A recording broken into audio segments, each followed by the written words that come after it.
Nick, how do you think England will go in the Champions Trophy? I think they'll do very well. They have a settled squad. They've played together a lot now over the last year. I don't think they'll chop and change between now and then. They've won a lot of games of cricket as well, so I think the dressing room will feel confident and has a winning feeling, so I think they're a real chance.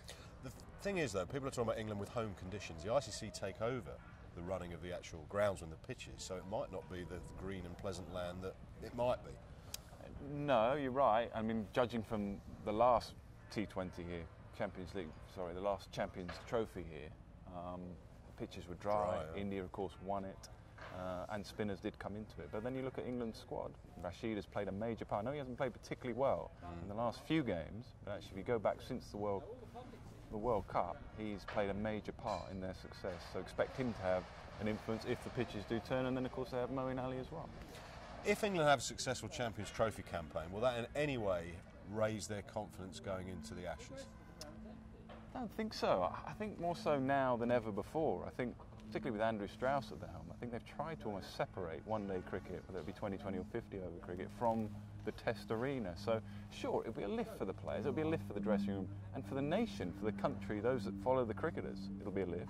I think for the dressing room itself, I think they'll be able to section the two games off and say it's just another competition, it's another Ashes series. It won't do them any harm. I'd rather it be that way round, but don't expect dramatic improvements just because they've won a Champions Trophy.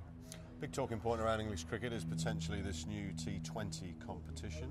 Are you in favour of it from what you've seen? And well, that's the key. From what we've seen, we don't quite know yet. It's still 3 years away. We don't quite know how it's all going to evolve and play out. But what I have seen of it, I like. I think T20 cricket in this country does need to keep up with the rest of the world. Some of the great leagues that are going on around the world. So I think that's going to be good for the players. I think it's going to be good for the spectators. Inevitably, there'll be those that feel it's not for them. Perhaps the smaller counties might feel they're going to miss out. I get all that. I understand all that.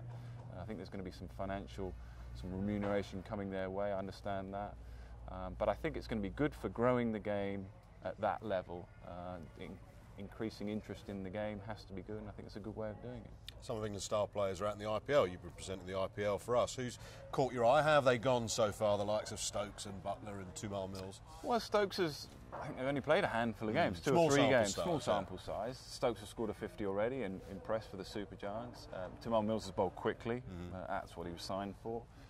Josh Butler has started okay. He's had a 20 and a 30 and a 15 or something like that. So he's just getting loosened up, and it's his second year. Sam Billings has only played a handful of games. So they're all doing okay, but they'll want to kick on from the starts they've had. But it's a great competition.